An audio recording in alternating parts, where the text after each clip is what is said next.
हमारे चैनल को सब्सक्राइब करें और बेल आइकन दबाएं। हेलो दोस्तों, कैसे हैं आप सब लोग।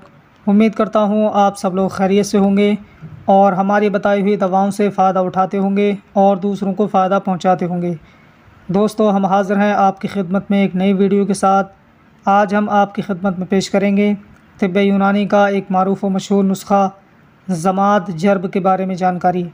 तो दोस्तों, वीडियो शुरू करने से पहले आपसे गुजारिश है कि अगर अभी तक आपने हमारे चैनल को सब्सक्राइब नहीं किया है तो फ़ौरन ही हमारे चैनल को सब्सक्राइब करें और बराबर वाले घंटी के बटन को ज़रूर दबा दें ताकि हम चैनल पर जो भी वीडियो अपलोड करें वो सबसे पहले आपके पास पहुंच सके।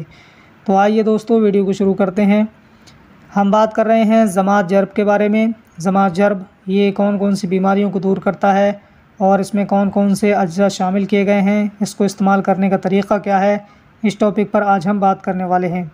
तो दोस्तों, ज़माद जर्ब ये क्लासिकल दवा है और खुजली के काम में आती है, यानी जिन लोगों को ख़ारिश की बीमारी होती है उसके लिए बहुत बेहतरीन नुस्ख़ा है, कदीम नुस्ख़ा है और कदीम ज़माने से अतिब्बा हज़रात इसको इस्तेमाल कराते आ रहे हैं और इसका बहुत अच्छा रिज़ल्ट आता है।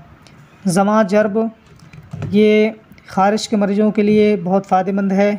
अगर बात की जाए कि इसमें कौन कौन से अज्जा शामिल किए गए हैं तो इसमें गंधक आमला सार है, नीलत होता है, कमीला है, मुर्दार संग है।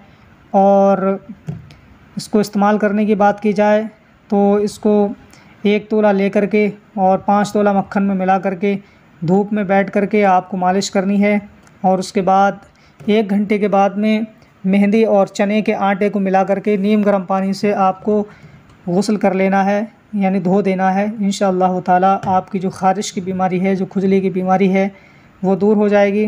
आप जानते ही हैं कि ख़ारिश की बीमारी कितनी ख़तरनाक होती है और एक जगह हाथ लग जाता है तो हटने का नाम नहीं लेता। तो ऐसी बीमारी से छुटकारा पाने के लिए ज़माद जर्ब का इस्तेमाल किया जा सकता है और बहुत जल्दी खुजली से छुटकारा पाया जा सकता है।